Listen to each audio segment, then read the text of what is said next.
Hello Aquarius, thank you for joining me for your monthly forecast for January. Now if you're an Aquarius person who tends to be a little quieter at this early part of the year, it really wouldn't be a surprise because the sun's making its way through the part of your scope that's to do with reflection.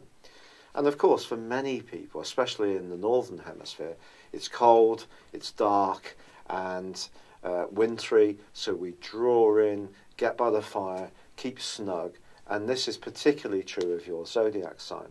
Of course, if you're watching this in the southern hemisphere, then it's a completely different environment. But there still may be times even there where you do just have that need to recharge, think about what the past year has meant for you, and at times can be very sentimental.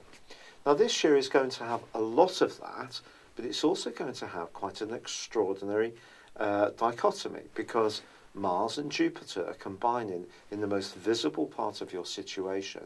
And all throughout January, you're going to be putting your head above the parapet in a very self-confident and surprising way. This can see you applying for new jobs. It may be taking the lead in situations in a more self-assured manner. But then there may be other parts of your situation where you will use a fair amount of discretion. You may want to be much less obvious in some of your moves, and it may be taking soundings behind the scenes. Maybe you're going to be doing a job which is not quite so obvious, but there is this kind of contrast between a very public, bold and upfront you and another part of you that may need those moments of isolation to just recharge yourself. However, the Sun is connecting with Venus at the turn of this year, so don't be surprised if someone from your past plays a significant role in your situation this month. They could do throughout 2018, quite frankly. And even if you don't necessarily meet this person, it's possible they can become more active in your thinking. They could turn up, could get in touch through social media. That's possible. But if they do, it can be very heartwarming for you. And some kind of resolution on an old issue could be achieved, which can really, really please you. Now, of course, Saturn moved into the 12th solar house for Aquarius people on the 20th of December.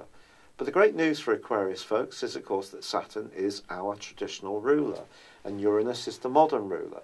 So we do have a duality to our personalities anyway. So Saturn moving into this area just means that for the next 2.5 years, clearing up lots of loose ends, things that started 25 years ago can now all be worked through so that by the time Saturn moves into Aquarius, it is totally the beginning of a brand new cycle. So some of the impact of this could make you and I at times a little bit more somber, or perhaps it can make us more thoughtful. Perhaps we can retreat in some ways, but it's not going to be an exclusive process because Saturn here for us can be very healing. It's an opportunity to work on any stuff that's not working within us in a particularly positive way and see it like that. It's not all going to be a challenge. And of course Mercury, the planet of communication, stays in a very bubbly, lively and sociable location through to the 9th of this month. Now on the 9th, it is going to come out of shadow, and if there has been an issue with a friendship or a future directional issue that's been a bit mired with uncertainty from the start of December, a sigh of relief can be had and you're going to be much clearer on how to go forwards. But also, at the end of week 1, Venus is going to connect beautifully with Pluto, and some kind of connection can just deepen. It could be with someone you're already involved with, it could be someone you're about to meet over the Christmas holidays, but this connection can go so deep within you, but it can be very, very healing and very transformational. Equally, a relationship that isn't working could come to a close, but if that were to be the case, it's because it's meant to be the case. Pluto's very much about endings and beginnings. Venus is about relationships, also about money. But it could also just be your relationship to relationships that's going to be transformed by this change. But then things really come back to life in the most stunning of ways from the 18th. Venus moves into Aquarius, followed by the Sun on the 20th. Now, of course, this varies from year to year. Sometimes it's the 21st. This year it's the 20th. And then Mars moves into Sagittarius, a fabulous location for Aquarius people, on the 27th, where it will be for 6 weeks. This is really going to get that more social, communicative, humanitarian, cooperative side of your nature working well in the last days of this month. But also charm is added with Venus moving into your sign. There could be, if you're single, more than one person showing an interest. There is a sense of renewal about how you dress, how you think, how you approach things, and energy vitally can definitely be boosted by the Sun. But then that takes us to the lunar eclipse, which occurs on the 31st in the opposite sign of Leo. What this is basically saying for all people is that there needs to be a balance between our desire to be an individual and creative, flair, enjoy fun, and how we link together as a society with other people. Now, because you're an Aquarius, you understand these principles very deep within you anyway. So over the next 6 months, it's just about balancing your need to be you, with other people's need to be they.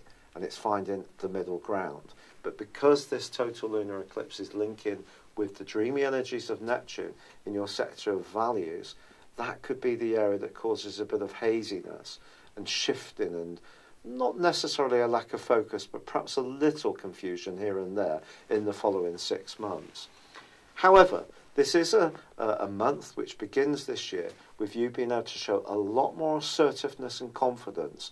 And if that is around your career, don't be hung up about this. Go for what's important for you. If you do well, you can always redistribute any gains, if you're very idealistic, to the charities and causes and people that really mean the most to you.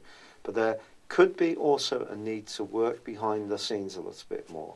And that is something that you have a natural instinct for. You are the armchair psychologist of the Zodiac, and that insight, that understanding of human nature is going to be very important to progress all throughout this year. But then you're going to emerge in a much more colourful, creative and energised way in the last phase of the month. It's been a real pleasure being with you. Thank you for joining me. Good luck and goodbye for now. Hello, thank you so much for watching my video. I'd love you to join me at my Horoscope Ace app. You can find this at www.horoscope-ace.com. You can use it through Android, iOS, Apple or Facebook. Check out your ascendant or your moon sign, or download your free birth chart. There's all your favourite videos, plus there are daily, weekly, monthly and yearly horoscopes for general, love, Chinese and Indian astrology. If your passion is tarot, there's my brilliant 3-card money or love tarot readings too. And it's all there at www.horoscope-ace.com. Thank you.